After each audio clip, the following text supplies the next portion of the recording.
We're doing it. We're doing it. This is it. The last episode of Sound Advice. The podcast, season 1. Yeah, it's gone a long ways. Switched Certainly out a few has. hosts. A few. Few. What, 2? I think only one. Only 1? Well, you know. That's all right. Yeah. Yeah, it's found its footing pretty well. We have where the Sound Advice is actually performed in front of a live audience. Who needs a soundboard? Yeah. There we go. Perfect. Yeah. So I don't know. This one's a little bit different from Expert Artist because Bella's not in it, but now she's technically here. Yeah, I'm just doing stuff. So I can't really talk shit about her behind her back because now we'll just be. I won't do it. I won't do anything. Okay. Cool. So anyway, like fuck Bella, right? Yeah, I mean, the better podcast, better wrap up. I remember you were saying that thing last episode about how like she smells weird, and Yes. Not attack my personal hygiene. you said I could do anything, Bella, and you wouldn't intervene. And she's got small feet, massive forehead, big hair. A green shirt. Yeah, fucking green. Really? That's the color you went with You today. love this sweater. Don't even lie. Yeah, for me. Yeah. So now that the making fun of Bella's out of the way, there's a big event going on tonight. Endgame or like Yeah, what? Endgame. Yeah. Yeah. So honestly, I was talking to some people about it. Mr.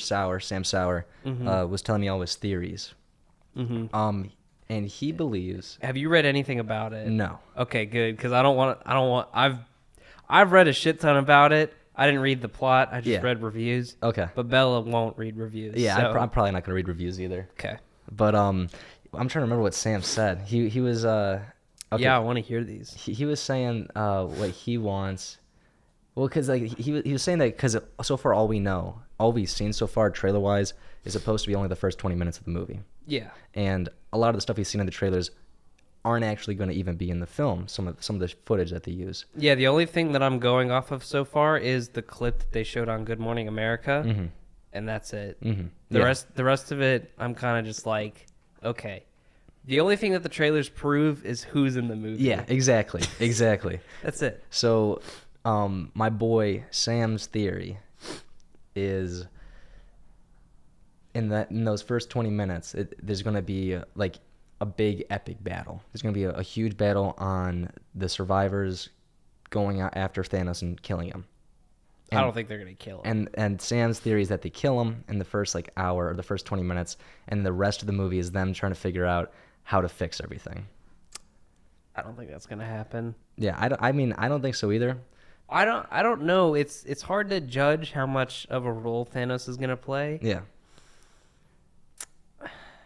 I don't know. Because I definitely think, well, Sam especially thinks that there's time travel is going to be involved somehow. I'm sure it will be. Yeah. Like, I think that that's a guarantee based on leaked set photos, even if those are just trying to mess with you. Like, you can't just have people wearing clothes from the Battle of New York in 2012 and not... Well, especially that's because insane. Doctor Strange had the Time Stone. He was all like, when he was using the Time Stone, he's all like, there's only 1 out of 14 million ways for us to win or whatever. Yeah, like, and who's to say that they were in the timeline that wins? Exactly. Like, he had to probably give it up. That happened. Exactly. And then so they realize the survivors, and then they go and they, like, set themselves into another time. Yeah. I don't know. Yeah. I'm going to be honest. The reviews have not given me anything. Okay. And like I told Bella, they've only made me want to see it more. Can I ask Alex if the reviews were positive or negative? I can say that they're pretty, like, generally what you'd expect from a Marvel movie. Yeah, I mean, like, I would expect them to be positive. So, Okay. like, I'm not too beat up. He's like, oh, they're positive. They're positive. Oh, no, Yeah. like, it'd be a good movie. I think it would have been really funny if everyone was just like, Fucking that was horrible. Well, like that's the thing is, like, I got worried about that within the past week, and I've talked to Bella about it. I'm like, are we gonna Last Jedi this bitch? Yeah. And like, we're gonna go, because within the week of the release for The Last Jedi, everyone that saw it loved it. Yeah. And then people saw it. Yeah. And they were like, fuck They're this like, whoa. movie. Yeah. What is so this? That's what I've been mostly worried about. But Marvel stuck the landing with pretty much every movie except Thor and Ant-Man and the Wasp. So. And Iron Man 2. Yeah. And Thor: The Dark World. Yeah. Yeah. But no, yeah, pretty much stuck the landing. I mean, at least when it came to like the important movies. Yeah, like the thing about Iron Man 2 is they were like, okay, the first one worked. Yeah. Let's just chug out another one. Yeah. And we need a Thor sequel, so let's just make a Thor sequel. The only good thing the Thor sequel did was introduce the ether, which turned into the reality stone or fucking whatever. So yeah, that's true. It did like shout out Infinity War for making Thor 2 at least a little bit necessary to watch and like rewatch. I mean, because in the future, I'm sure there's going to be a huge marathon. Like you got to watch all the Marvel movies. So now Thor: The Dark World is actually going to be. It's gonna be a reason to watch it. I think that there is actually there was a few theaters that I read about that the 3 or 4 days leading up to Endgame. There's gonna have they did all of them. All of them, yeah. And like there's like intermedial breaks, like I think every night leading up, but like for those days before, you're just sitting in a chair all day watching that shit. Yeah. Which sounds terrible. Sounds miserable. I don't know if I'd want to do that. I'd probably pick like a select few. I'd be like, all right, I'll watch all the first origin stories. I wouldn't even do that shit. Honestly, I wouldn't do that shit. I would watch Iron Man, the first Avengers. Fuck, I have to look at like all of them. Yeah. But I wouldn't watch nearly as many. Yeah. I probably wouldn't even watch half. Yeah, I agree. I'd probably watch Iron Man. I would probably watch, obviously, the first Avengers. I don't know, maybe Thor because there's a little bit of S.H.I.E.L.D. stuff in there. I don't really like... I hate Thor. Yeah. Like, Thor's first 2 movies are awful, in my opinion. I think most of the first movies, except Iron Man's, were kind of... Like, I love the first Captain America, but I think I'm in the minority for that one. It's pretty good. Yeah. It's better than Thor. Yeah. Like, I think that the first Captain America, at least, is constantly moving. Thor gets really boring when he lands on Earth. Yeah. Holy shit, this is awful. Well, that's when Chris Hemsworth gets to, be like, "Where's my horse? Where are your horses?" I mean, there's like 2 funny scenes where he like throws the coffee mug and when he goes into the pet store and asks for a horse. Yeah. That shit's funny. Other than that, movie's shit. I also like I need sustenance. That one I still walk around saying. I don't know. I mean, Phase 2 gets better. Captain America: Winter Soldier is very good, so I would rewatch that one. I'm gonna pull up all the Marvel movies real quick. All Marvel movies in order before Endgame. Thank you. Yeah, we should call this Sound Advice Endgame. Yeah, that's perfect. We're in the Endgame now. Okay. So, it goes... I mean, this is chronological order, but I think we can deal with that. Yeah. So, Captain America, First Avenger, I would rewatch. Captain Marvel... I didn't even know that came out before Iron Man. It didn't. This is in chronological order, like how it will be in the timeline. Okay. If you want to watch it in order. So, First Avenger, I would probably rewatch. Captain Marvel, what do you think? No, I don't think you need to watch it. I wouldn't rewatch it. Iron Man, yes. Incredible Hulk, no. Iron Man 2, no. Thor, no. The Avengers, yes. Iron Man 3? I would, but it does nothing. I don't think it doesn't do anything for the mythos. Yeah, I don't think you need to watch it. The Dark World? Yes, only because now it's a reality stone or whatever. I guess, but I mean, in that case, you should probably watch Captain Marvel. Yeah, true. Because there's the Tesseract. Yeah, I guess you could. Yeah, all right, we'll throw Captain Marvel back in. Captain America: The Winter Soldier, yes, because S.H.I.E.L.D. goes down the gutter. Guardians 1 and 2. Just 1, not 2. Yeah, I guess. The only thing that 2 does is add to Gamora's character. And she dies anyway, so fuck her. Age of Ultron, duh, it's a Avengers movie. Ant-Man, I don't know if you need to. I don't think that you do. I think his introduction in Civil War is fine. Perfect, yeah. Civil War, I don't want to rewatch, but you should probably watch it. It might as well be in there because it adds context to certain things that happen in Infinity War. Yeah. Black Panther, no. Well, there's the one part with the Winter Soldier, but that's about it. Yeah, but like there's that part in Infinity War when they're like the White Wolf. Yeah, that's true. They do done resting. They do kind of do that in Infinity War anyway. Doctor Strange, yes. Mm-hmm. Spider-Man: Homecoming, not really. He gets plenty of introduction in Civil War. Yeah. Thor: Ragnarok. I'd say yes. Yeah, because post-credit scene leads right up to it. Ant-Man and the Wasp, just watch the post-credit scene. Also, I think you need to watch Thor: Ragnarok just because you have no idea what the fuck happened to Hulk otherwise for like after Avengers 2. A few movies, yeah. And then Infinity War, duh. Mm-hmm.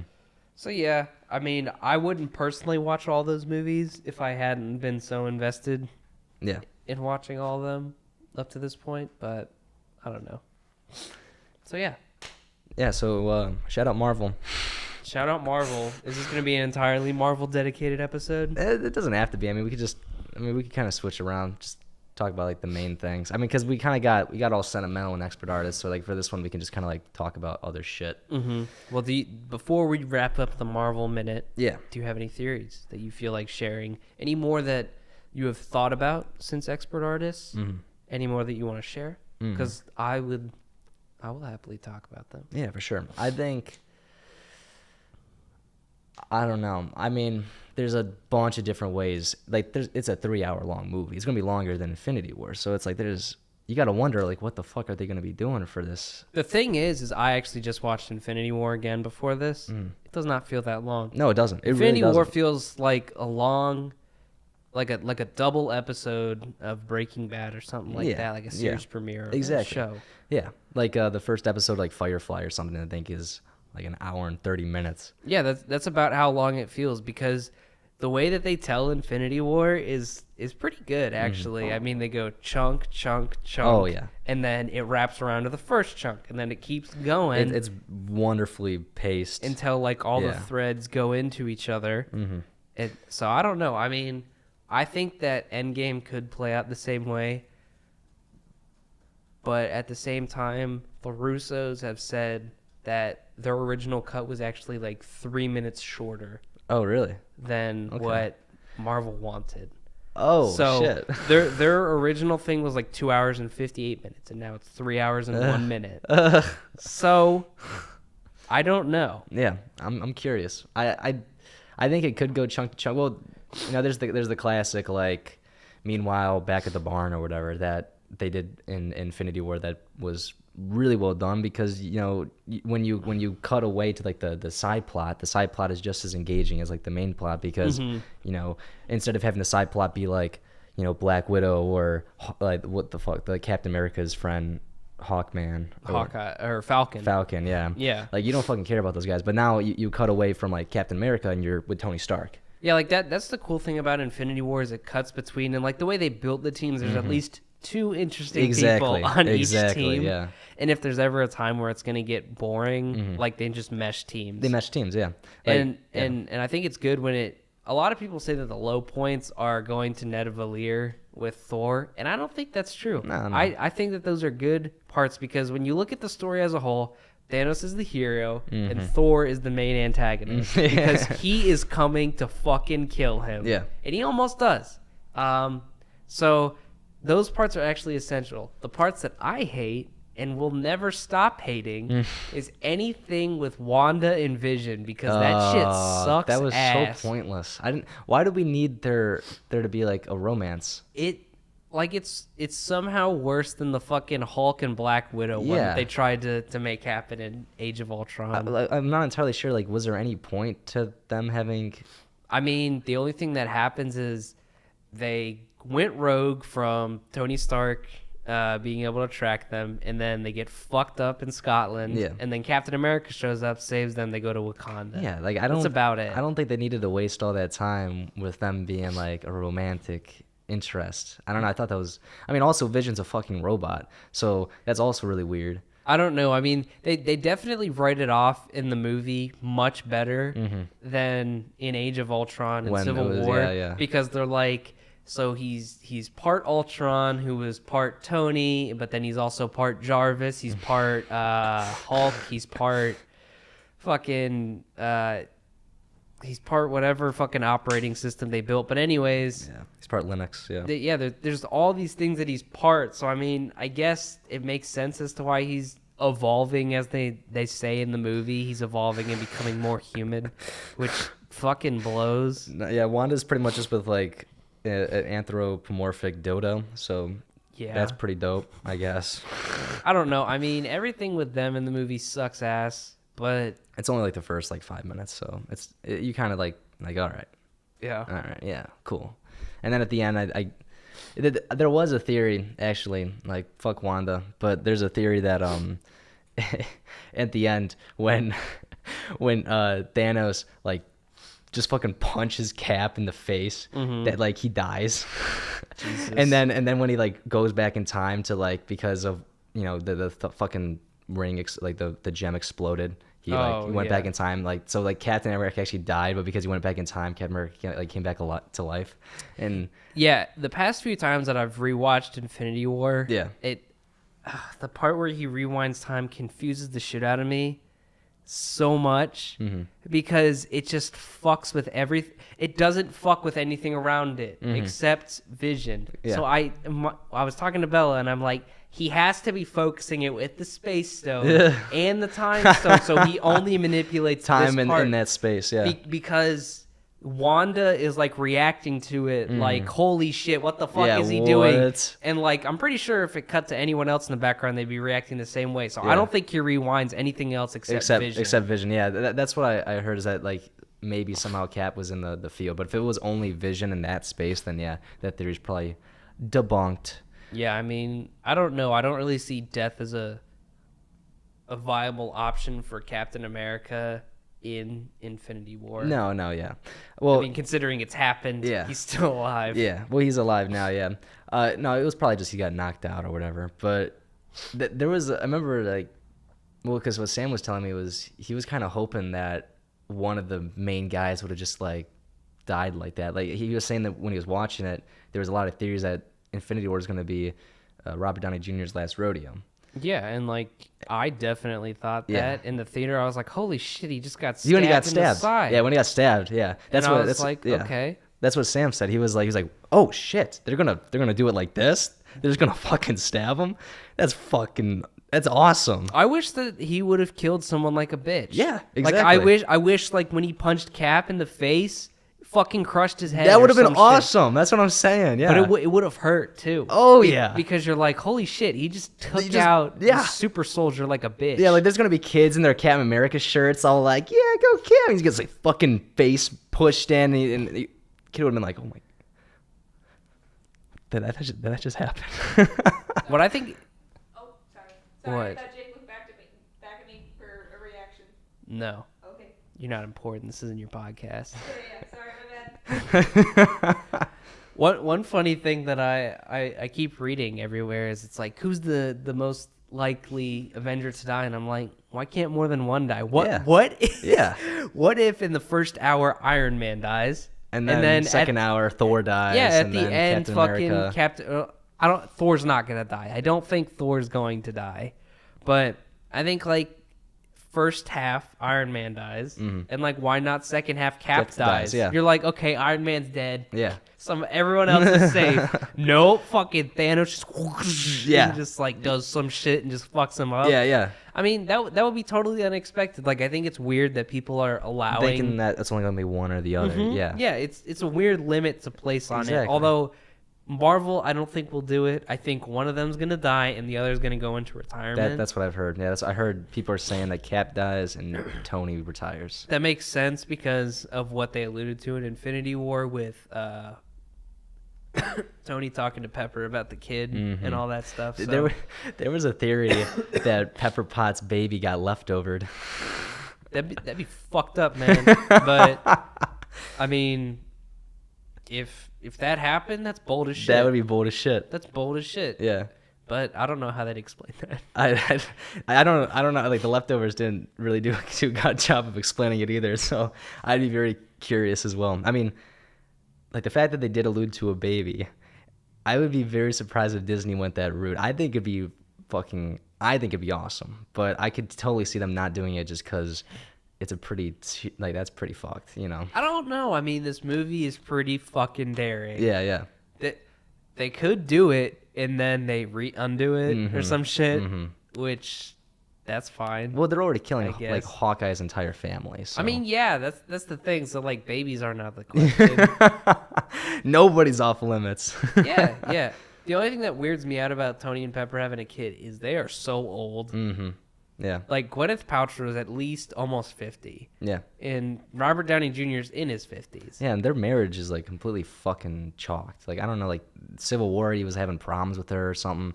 But that's not going to I don't even think that I think the whole reason they did that in Civil War is because Gwyneth Paltrow was just, like, being a bitch. Yeah, Didn't want to fucking show up. Yeah.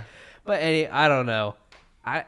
I don't know. I don't even know what to expect from this goddamn movie. I expect some fucking time travel. I expect fucking Thanos is in it. I expect Iron Man and Captain America are in it, and those are the three people I can like trust to be in it. And Hawkeye. Is this the most excited you've been for a movie ever? No. What was the most excited you've ever been? Last Jedi. Really? Last Jedi was the most excited I've ever been for a movie. Did it live up to the hype? No. There's no way it was ever going to, and I've accepted that. I've also accepted that I am not excited for The Rise of Skywalker. Mm-hmm. Yeah, me neither. I'm not, just because they have put the limit on themselves of committing to this clock where they have to release it now. Yeah. And I don't think that is going to end very well. It's going to end fine because JJ's back, and he's going to wrap up his little 2-movie stint. Yeah. But at the same time, The Last Jedi pissed off so many people, and I had to talk to so many people about it, that it has ruined Star Wars for me for a long time. Oh, yeah. Yeah. Well, I don't know. I'm not a fan of them bringing Palpatine back. I'm not a fan of that. I think that it's stupid that they say that he's in the movie because there's so many meanings behind that. Yeah. I hope he has a very small, like, Yoda-esque, like, for the Sith side role. That's what I think it's going to be. If he's living in the Death Star when they go to the Death Star in the fucking water, I'm going to be pissed. Because that's stupid as fuck. Yeah. And I don't care. Leia floating in space, that shit's dumb as hell. Yeah. I'll admit that. But it makes more sense than Palpatine somehow surviving this entire fucking time, being thrown down an electrical shaft, blowing up the Death Star, falling to a planet, and somehow surviving for 30 plus years. Yeah. If they go that route, I will be very I won't. It'd be crappy because it would have been like almost.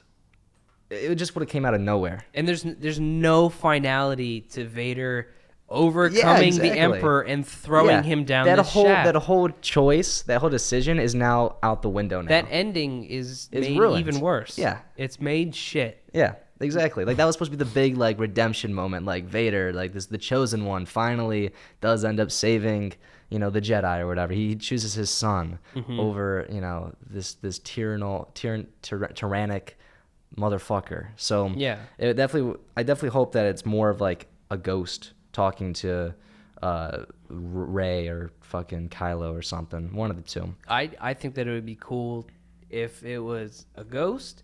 If he's somehow manifested within the Death Star, but not like sentient. Okay, like a cyborg if he's not or something? like in it. Like, he's like. Yes, because they actually did something similar to this after he died. Now I have to fucking put parentheses or quotations around it every time because we don't know until episode 9 comes out. Yeah. If you play Battlefront 2, like the EA game, it takes place right after the rebels blew up the second Death Star, and the Emperor built these robots that had like projections to like give orders to people shit like that. So if it's something like that, cool. That works. Yeah. If he is somehow like his spirit is within the Death Star when they go to it for fucking whatever reason, that's fine with me. As long as he's not a living character, that's okay. Yeah, no, absolutely. If it's like, if he's, like at the end of Winter Soldier where the fucking Nazi was in the computer or whatever, so long as he's not like, I don't know, just anything where he's not even if he was the Nazi in the computer, that's too far for me. Really? Okay. That's a little too far. Like if they walk into the Death Star and they hear like cackling, or like they get overcome with an energy, that's fine. As long as he's not like he cannot physically interact with them and like destroy them and shit. No, yeah, he has. I don't want him to have any sort of major like impact to the plot either. I don't want him to impact the plot like whatsoever. I want him to, if you want to throw in a little cute cameo, you know. Yeah, I mean, like they brought back Ewan McGregor for the voice in The Force Awakens. Yeah, and Frank Oz for that shit. So I was like, that's really cool. That's a cool little Easter egg. That's a cool cameo. Yeah. But the fact that they say Ian McDiarmid is in it as Palpatine, I'm like, that's fucking stupid. So you have ways that you can make this right for me. Yeah. But also, don't fucking release it this year. Don't release it in 2019. I'm not excited. I'm gonna go see it, but I'm not. Yeah. I'm not excited enough yet. The trailer didn't excite me. Yeah, the trailer didn't excite me, and I don't know. Because they're still making other Star Wars movies after Episode 9, right? Like, there's supposed to be an Obi-Wan movie or like a... Everything is put on hold for right now, except for the Disney Plus show, The Mandalorian, which is fine. The Mandalorian's fine because it's its own thing, and it's got a pretty great cast, and I'm pretty sure that the guy who directed Logan is making most of it. Oh, that's cool. So that works for me. Yeah, that's fine. Yeah, well, that's fine. I'm just worried because they pumped the brakes on everything after Episode 9. Exactly, that's what I want. I don't want them to keep making solos and stuff after Episode 9. It's like this should be part of its own little trilogy, and that should be it. And then you can take a big fat break, Disney, because I don't know, like this was definitely like kind of messing with the scales a little bit. People got fucked up when it came to this shit because of the schedule that they were at, and they didn't build up to it like Marvel did. Marvel went two movies that people didn't know were connected with Iron Man and Hulk, and then they went 2 movies with Captain America and Thor, which were kind of connected, but that was at least the second or third year of this. Disney was like, okay, we're laying this out. 2015 through 2019, we are releasing a movie a year. Yeah. That's too much. That's too much to lay out for someone like that. Exactly. Well, it's Star Wars, a Star Wars movie should be treated like an Avengers movie, I think. Like, it doesn't have to be a wait period of 5 years per Star Wars, but it should at the very least not be every other year. I don't know. Like I don't care that they try and justify it by being like, well, it's every other year for like a mainline story. That's not enough time to come up with like a solid story unless you've been building this for years. Exactly. But you haven't, because you bought Disney or you bought Star Wars from George Lucas for however fucking much money. And he told Lucas to go fuck himself. And then you were literally just like, what are we going to do with this newly acquired property? Oh, wait, announce movies 3 years or 2 years out. Yeah.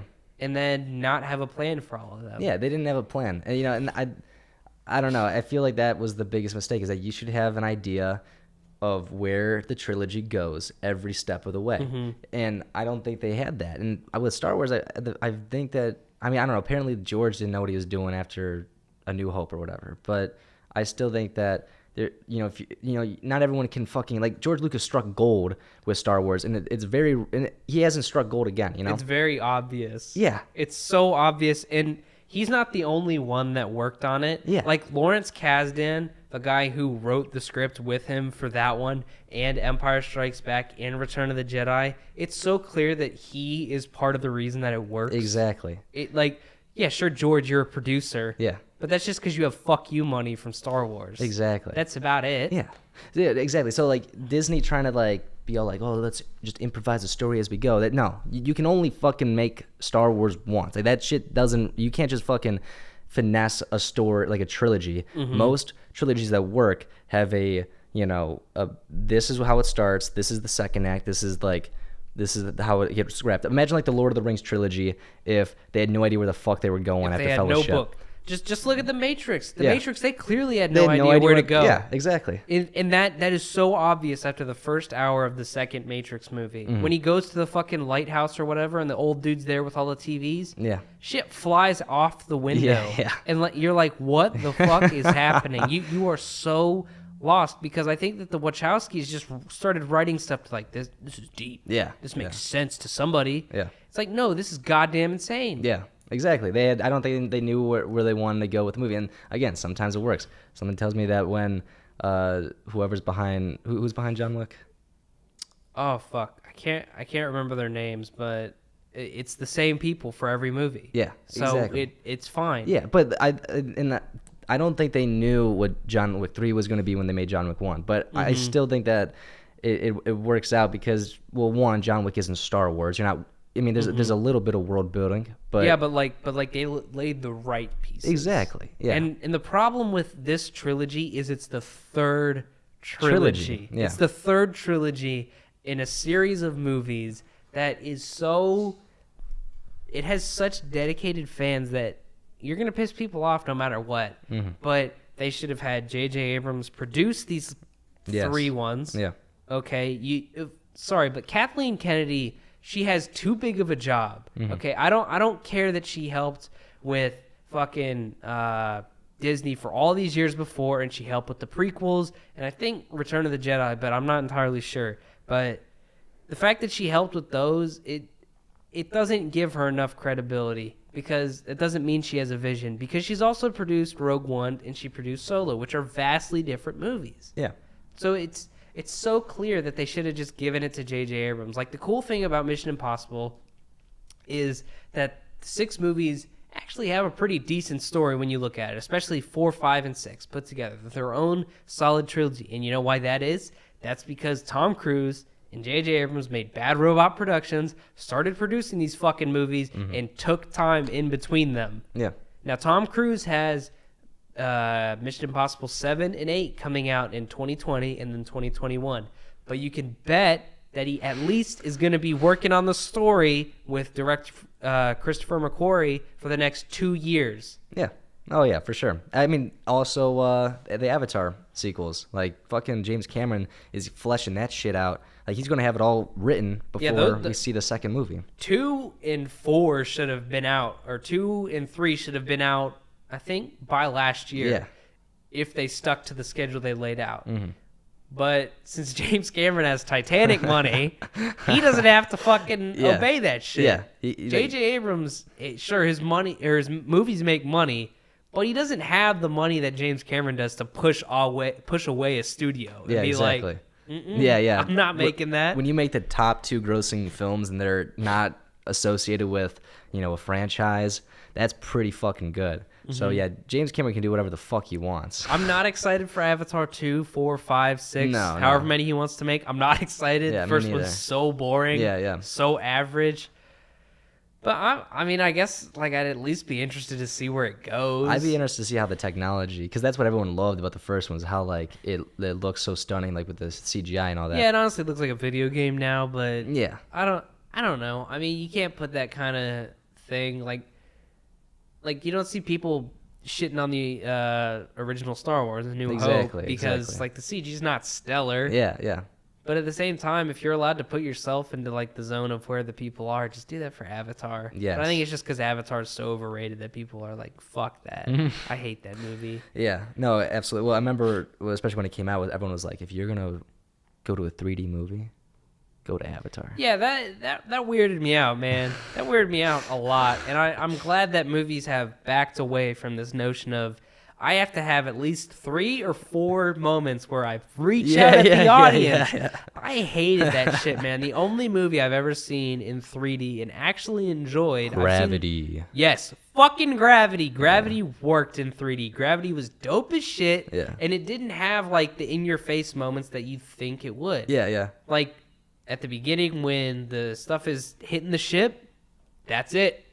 That's it. Boom. Yeah. No, absolutely. Like I'm never gonna watch the movie again because it's never gonna be as good as the theater experience. Fuck no. Yeah, that movie made me want a movie theater in my house because I watched it. I've watched it I think 2 or 3 more times and it just sucks ass. Yeah. It's just not as good compared to fucking when I saw it in the theater, and I saw it like opening weekend too. So like I didn't even know what to expect. Yeah. I was like, oh, I guess this movie's probably gonna be good. But... Yeah. Shout out Alfonso Cuarón. Yes. The man, the myth, the legend. Yes. Good man. So... Went from doing Harry Potter to making a space movie. Now he's making Roma. Still have not seen. Still haven't seen it either. I'm probably not going to. I'll eventually watch it. I heard it was pretty good. I mean, it's on Netflix, so I'll get around to it eventually. I mean, Adam gave it a 9 out of 10, so. Really? Yeah. Damn. Dude, he gave Shazam a 7 out of 10. Yeah. Did you see it? No. Okay. I do not want to see it. I know. I was curious by the high score. I wasn't going to see it, but now that he gave it a 7, I was like, fuck, dude, maybe I should see it. Yeah, people really love Shazam. Yeah. But nothing is ever going to top Aquaman for me, even if it wants to try. Even if it's genuinely better, I'm not going to let it, because Aquaman was the dumbest fun I've ever had in a movie. That shit was so bad. Yeah, yeah. It was so bad, but I loved it. I was laughing my fucking ass off. The entire last 30 minutes are just this sensory overload as the seven seas fight each other. Yeah. And I'm like, this is in a movie. Mm-hmm. This is in a movie that made $1 billion. Yeah. Because of course it is. Yeah, of course. Well, I'm curious how the DC universe is going to handle their properties, because you have... Now they've found their footing. Well, yeah, but it's weird because they have found their footing, but at the same time you have this mess because Suicide Squad 2 is like not a reboot, not a sequel. It's like a hybrid. It's a mix of the both, because now it's like the Suicide Squad. Yeah, and some characters are replaced and some aren't, and then you're going to replace Batman and Superman, and it's curious whether or not they're going to... I think they have should, an in-universe solution or not. I think they should hit the reset button from Wonder Woman on and get rid of Justice League from canon. Yeah, I mean... And then hit a Justice League movie down the line. Yeah, and that's probably what they're going to end up doing. I would like an in-universe explanation, but unless I don't want one. Unless they do Flashpoint, I don't see how they will. I don't think that it would be... I don't think that they're smart enough and to like employ someone that would come up with like a comic book, but also like works for this universe solution. Yeah. Like unless they brought in Alan Miller or Alan Moore, and he was like, we're just gonna nuke it like Watchmen. That'd be awesome. And he's like, what the fuck? Why would we do that? That would be so cool. If they got Alan Moore to direct anything, that'd be cool. Because it'd probably be weird. It wouldn't even. It'd be more of like a David Lynch movie, I think, if Alan Moore directed it. But yeah, that would be awesome. Well, it's interesting because DC's doing like they have a couple of different properties. They have like the really campy. They're sort of going campy now, kind of back to that pre-2000s superhero-ness, or even early 2000s. But then you also have like their movies like Phoenix, or Joaquin Phoenix's Joker movie, and that is a completely different atmosphere than the other DC movies. And do you think that they exist in the same universe, or? I don't think that they do, and I think that that's fine. That works perfectly for me.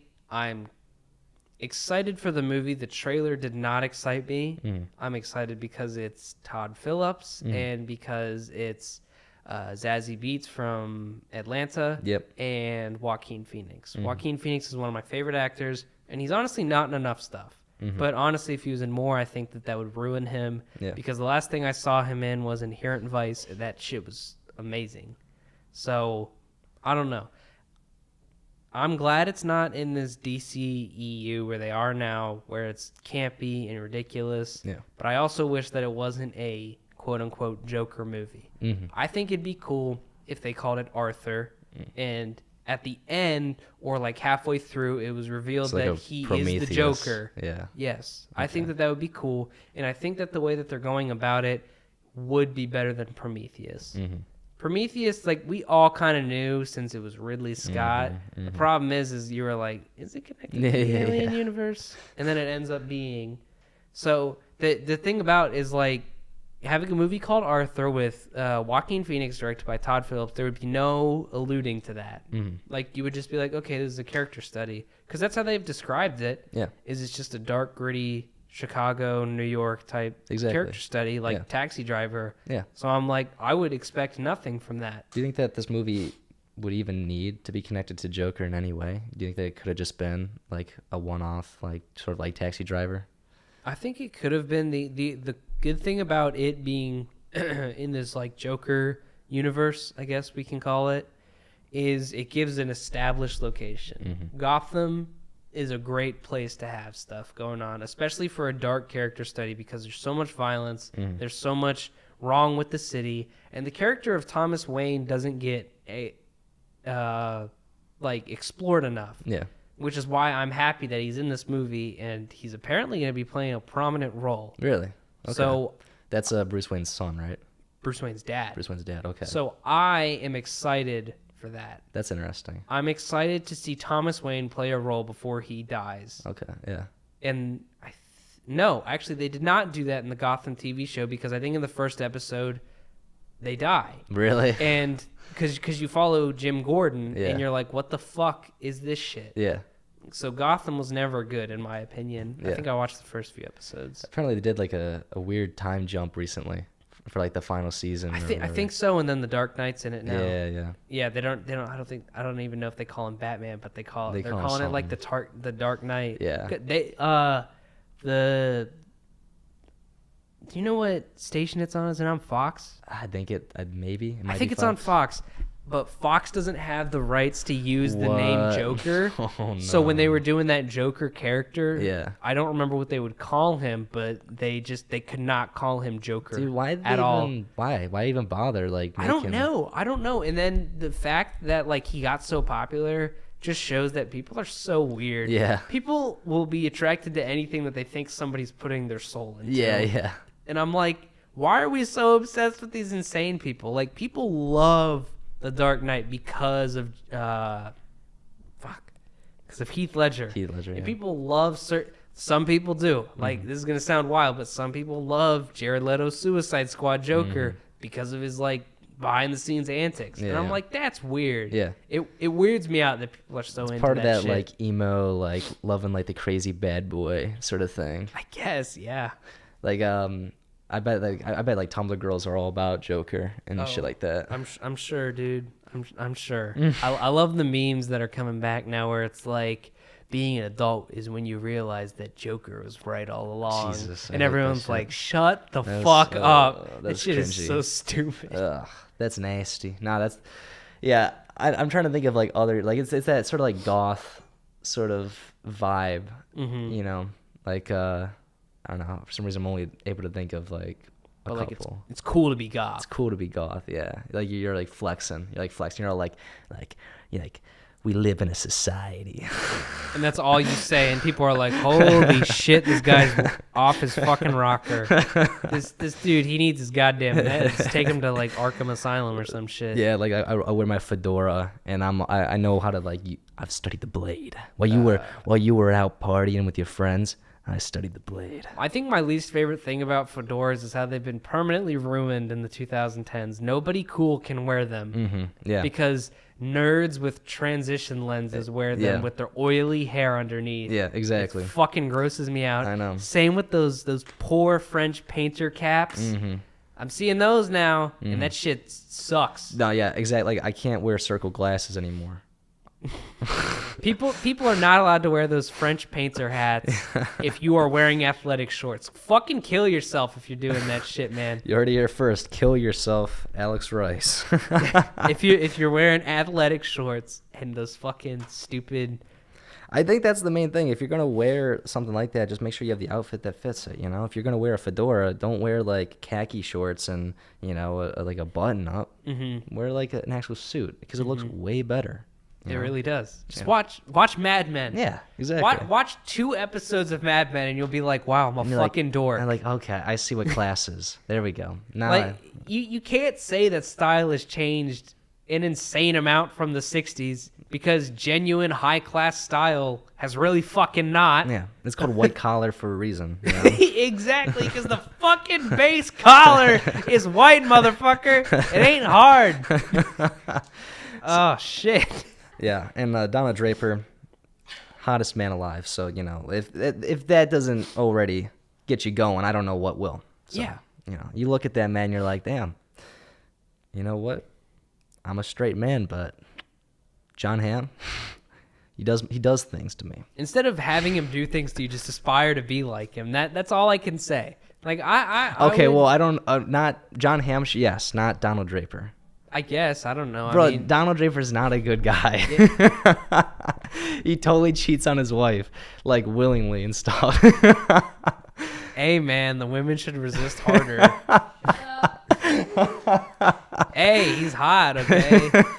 I mean, it's kind of their fault. Yeah. We want to empower women, but they can't say no forever in his mind or in the mind of Matthew Weiner. Then there you Dude, go. everybody's wrong in that situation. I'm not gonna, like, everybody's wrong. Not really. I don't know. I mean, there's certain instances where like women come on to him. So Yeah, they shouldn't do that. But he shouldn't give in to that either. yeah, but the reason they do it though is because they know he will, and they know that like he doesn't give a shit. Yeah. So he's a shitty person. I mean, not really. Not really. He fucking divorces Betty at a point. Okay. Well, that was. He's where it matters. He loves Bobby and Sally for fucking whatever reason. Those kids suck. His kids are trash. His kids are assholes. Well, isn't that his fault as well? Not really. Not really. It's more or less fucking Betty's fault because she's a piece of shit mom who just pawns him off on Carla. She's like, oh, Carla, I want to sit in and smoke and drink all today because I found out my husband's cheating on me. Instead of doing something about it, I'm going to go cheat with a fucking senator. Really?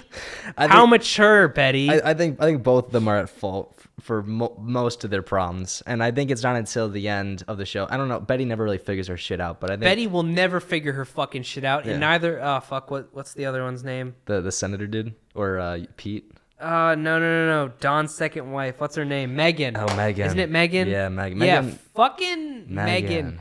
Like, did she really expect Don to change? Oh my god. Well, Megan's like the complete opposite of Betty. Like, Betty's this old like 50s style. I mean, she's the 60s like hippie girl, you know. Yeah, that's why Don married her. Yeah, exactly. I don't know. I don't know why they ended up getting divorced because I was like, you made it work for fucking whatever reason. I think it was that infatuation phase. Like they were like in. That's definitely what it is. Yeah. I think they were all like honeymoon phase. Like, oh my god, like you're this for so long like, too. Like Don was all like oh, you're this new like young girl, and then Megan was like, oh, you're Donald Draper. So like you could be You're whoever, my boss. You could be whoever the fuck. Like I don't care if you were the mailman. You're Donald Draper. So let's get together. And then there's the whole California stint that was going on. They just kind of like drifted apart because it's two generations. It's two like she could have been his fucking daughter. Yeah. Yeah, it's almost as fucked up as Roger and god damn it. There's so many characters in this show. Roger and fucking Don's secretary. Don's secretary. That's just what I'll say. Don's like third or fourth or whatever that secretary. That was so weird, yeah. You know how hard that show makes it to keep track of characters? Okay, I fucking know. I know Don, Betty, Carla, Bobby, Sally, Pete, Roger. Shit, I know so many of these goddamn people. Yeah. Yeah, this Detective Cole Phelps, but what? God damn it, what's his name in the show? I don't know. Fuck, there's so many characters in this show, but they somehow balance it, bro. They were the OG Infinity War. They somehow made it work for 7.5 seasons. Yeah, my favorite shit was whenever Roger was tripping balls and LSD. Those were my favorite fucking episodes. I loved when Roger somehow faked it before he got his divorce. Yeah. I was like, wow, dude, you're really faking it for Mona. I'm like, what? Why? Why for so many years? Like, I get it. You want to pass off your daughter before you divorce your wife. Mm-hmm. But you were cheating on her so hard, dude. So hard. I mean, again, Joan? Was it Joan? The secretary, the like head secretary woman. Yeah, the red hair. Yeah, red hair. I mean, yeah, Roger should have got rid of Mona a while ago. And married Joan. Married Joan. Yeah. I think Roger and Joan should have ended up together. And then Joan should have cheated on Roger with Don. And then we would have had the coolest showdown ever where Don just kicks the shit out of Roger. Yeah. Because he's like, what, are you going to fight me because I had sex with Red? Really? Really? You're going to fight me about that shit? And then he just knocks him out. And then Roger retaliates by telling Betty. And then we just have a rewritten Mad Men by Alex Rice. Beautiful. Look at that. Rewritten Mad Men. Did you ever end up watching the last episode? I have not finished it yet. I'm on season 4. Okay. But I've been cruising through Better Call Saul, so yeah. I love Better Call Saul. I'm in season 3, and I fucking love it. Mm-hmm. Yeah, no, it's a dope show. I have to watch either third or fourth season, whichever is the newest one out. Yeah, 4. Yeah. I have no idea where it's going. I just met Gus. Oh, okay. So Yeah, cool. Yeah, that's what's so dope is that, at first it's, especially in the first like 2 seasons, it's a little bit slower. Mm-hmm. But season 2 actually like went by really fast for me, but I think I was just having like a slow day and I was like, yeah, let's just power through it. Yeah. That's why I'm glad that they do have Mike Ehrmantraut in it, just because Mike is like yes. Oh my God. It makes sense to me why it's called Better Call Saul. Mm-hmm. Because it's about everyone associated with the Better Call Saul shit. Yeah. Like in the original Breaking Bad. Yeah. So I wouldn't be surprised if we eventually get like a Huel and Kubi showing up. Because I mean, at this point you have like a pretty nice split between Mike's screen time. And I noticed in season 3 there's an episode where up until the 30-minute mark you don't see Jimmy and like his crew, I guess. Yeah. So that was dope. So do you think that Walt will have a cameo? I would not be surprised. They're coming up on season 5, and this show's set 6 years before Breaking Bad. So I think that they might stop it when Walt walks into Jimmy's office. I've heard about that. That's when they'll end it. But I think that would make the most sense. But I think there's story to tell. Exactly. I think that what they could do is they could just have it lead up to where Walt walks in there, and then the last episode or the last season is kind of built around like his first interactions with Walt and his side of it. Yeah. Because now we have, up to that point, I'd say probably 5 or 6 seasons of context. Yeah. Which make Saul even better. Oh yeah. Because watching through Better Call Saul, I'm like, holy shit, he has put in his time to dick around like he does in Breaking Bad. Yeah. And I just respect him so much more as a character, which is not something that I expected the show to do. With Saul especially. Like because when you first see him, you're thinking like, oh, look at this sleazy motherfucker. Yeah, look at this schmuck. Yeah. And I'm like, no, he's just got a bad comb over. And you end up I feel so bad for Bob Odenkirk that they make him portray this fucking schmuck with a terrible terrible haircut, because I'm like, that's just not like who he is. Like, he's so human. He's a good guy, yeah. But he still gets the foxy lady, even with that bad hair. True. Which is like the most unrealistic part of the show. It's about personality, Bella. Yeah. I don't know. Where are you in the show, Bella? I'm still on, I think I'm on episode 4 of season 2. Jesus, catch up, bro. I know, there's just been a lot going on. It's okay. You've got like the entire first month of summer to catch up. Yeah, exactly. That was my plan. I was going to fucking blast through it in May. I was thinking about starting up the show West Wing. The West Wing? I've watched the first few seasons. It's good for the first few seasons. It's Aaron Sorkin, so obviously it's great. Yeah. Dialogue is so witty. You'll have to take a break every few episodes because you're like, holy shit, that's so smart. Oh, sweet. There's so much to unpack in a lot of the shit. And the way Aaron Sorkin writes it is he doesn't give a shit if you know anything about politics. Yeah. It's like House of Cards, except amped up because you can understand even less. Awesome. Great. Yeah, no, that's what I heard is because I made the House of Cards comparison, and the person I was talking to was like no, you see, like House of Cards is way more cynical, while West Wing is a little bit more optimistic. Yeah, that's the one thing that I did dig about the West Wing is like they get put into these really shitty situations, kind of similar to the show that's on right now, Designated Survivor, where Kiefer Sutherland's like made president through like really shitty circumstances. But like it's hopeful, like in the way that like he's gonna be okay, because in that show, Kiefer Sutherland was like this really low-ranking person, but like everyone else died, which bumped him up to being president. And like it's kind of similar to that with how Martin Sheen is in this show, where it's like he doesn't always make the best decision, but you empathize and sympathize with him because he's so human. Yeah. And like, yeah, he's kind of like this dude from the Midwest, kind of schmucky, but like at the same time, he's human. Yeah. That's the good thing about like what Aaron Sorkin does in this show. Yeah.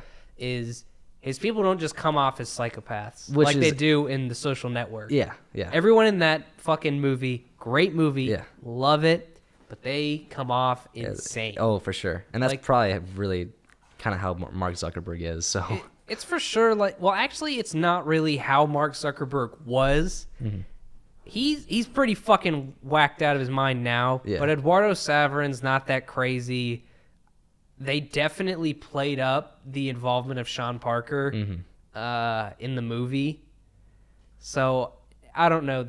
I think that the great thing about The Social Network is its abandonment of actual true events and just being inspired by them. And Aaron Sorkin's like, we're gonna let's fucking have some do fun it. with this, yeah. Yeah, and David Fincher was totally on board with it, and that's why it works. It's just the pairing of those two. I know, that's such a good pairing. Aaron Sorkin and David Fincher, like, goddamn, they should do more stuff together. There's things in that movie for everyone. For everyone. Like my dad, I think that movie just proved to me that it's for everyone, because like my dad, I think, would find that shit, like any other story, boring. If The Social Network was made by anyone else, it would be boring, and my dad would not have laughed. Yeah. He wouldn't have cracked a smile or even like paid attention as much as he did. Yeah, when you have Aaron Sorkin like writing, like screenwriting, yeah, like you'll pay attention. Then yeah, it was a fucking Avengers like squad you had going on. You had Trent Reznor doing the soundtrack. Oh my god, that fucking soundtrack is so good. So good. So good.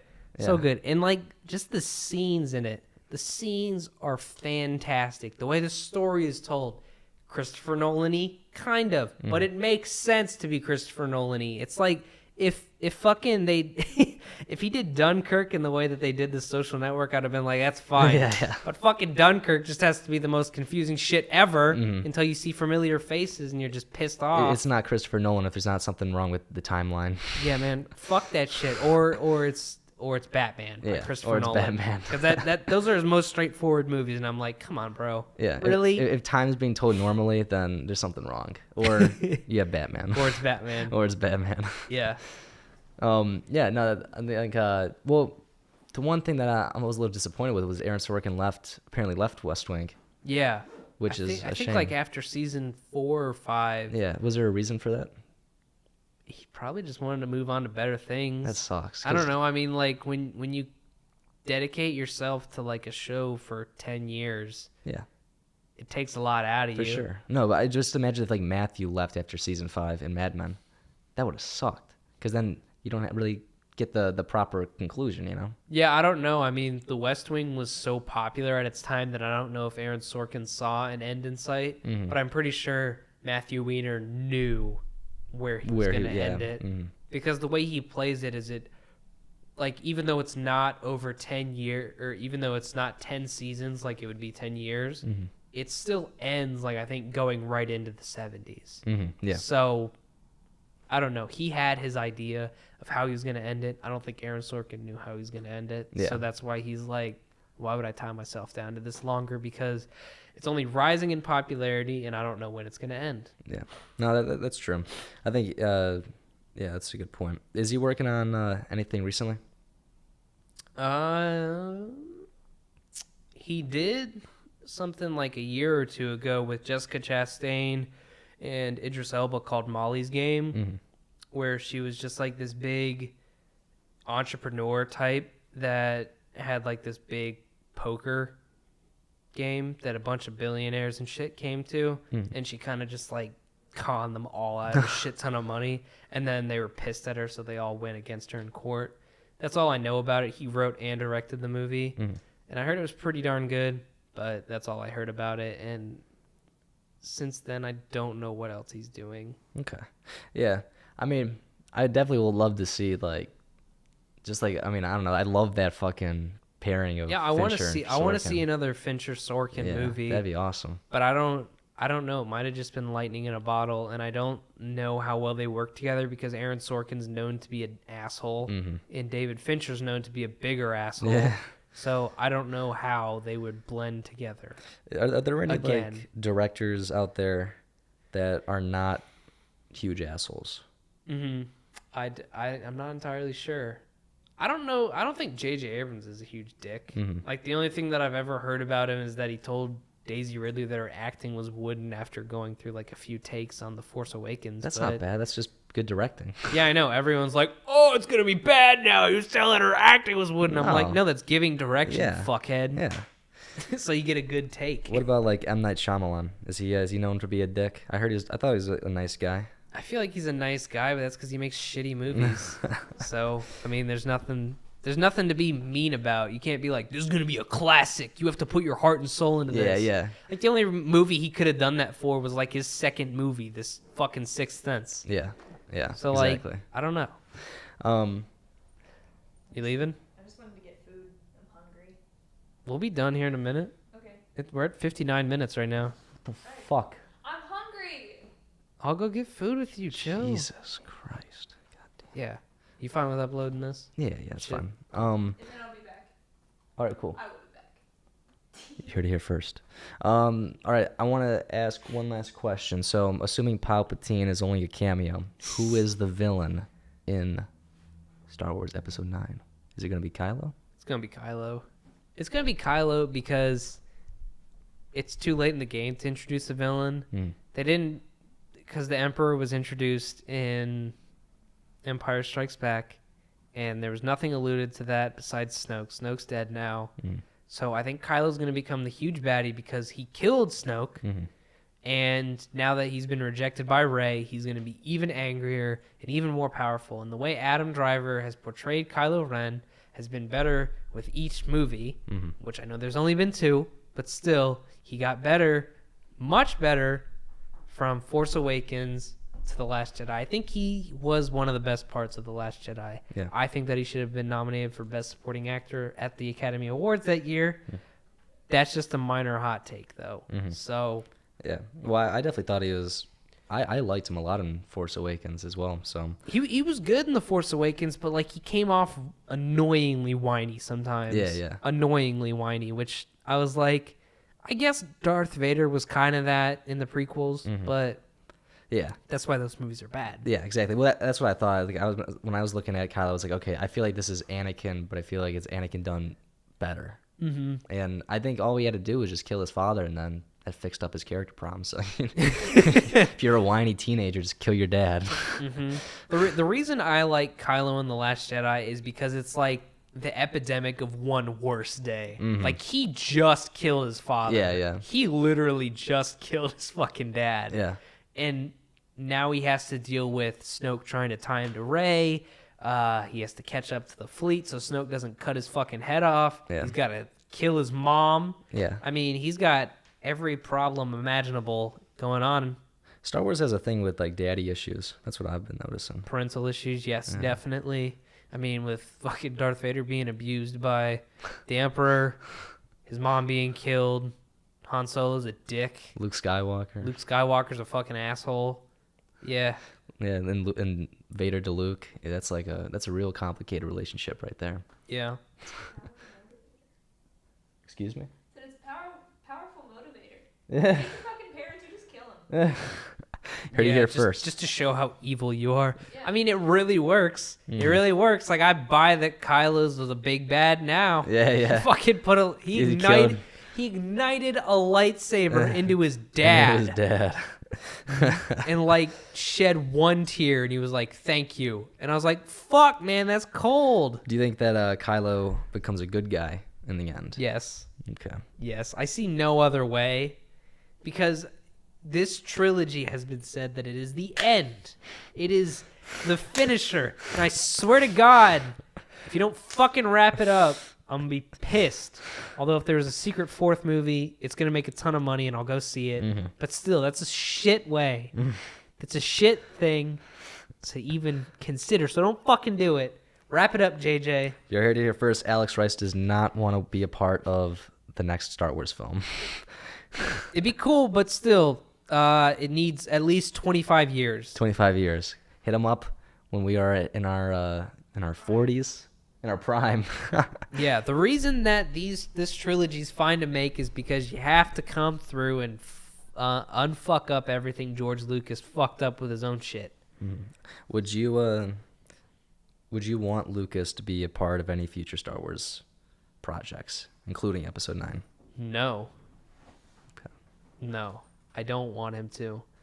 He's had his time. He's proved that he's an incompetent director and writer past a first film, and I think that the only reason Episode 3 is any good is because the yes men were axed. The The yes men from 1 and 2 were axed because he's like, okay, these are not hitting with audiences, so what can I do to make it better? That's why episode 3 is mountains better than 1 and 2. It's not the greatest thing. Yeah. It's fine. Yeah, but it is better than Attack of the Clones. Yes. And better than Phantom Menace, for sure. Very much so. But yes. All right. Yeah. Well, Bella's hungry, so let's feed Bella. You don't want to see Bella when she's hungry because she gets hangry. So, that's it for sound advice. That's a year wrapped up. Yeah, I enjoy how we didn't treat this like a last episode. Yeah, it was just kind of a chill episode. Season 1 done. This was probably our best episode in a while. Look at that. Best episode in a while. Alex Rice. I got to yell. I got to yell. That's the sign of a good episode for me. is when I yell. I enjoy that. We'll probably be back next year. Probably. Maybe. We might just merge the two. Yeah. That's what I was thinking. Merge, and then we can have weeks where like it's just one of us or two of us together. Yeah, exactly. We'll figure it out. We'll play it by ear. Yeah, for sure. Because Bella feels left out, and that's why she came today, because she has nothing else to do. And other stuff we have stuff to do. No, because she has nothing else to do in her life, and all right. Yeah. she's a nobody.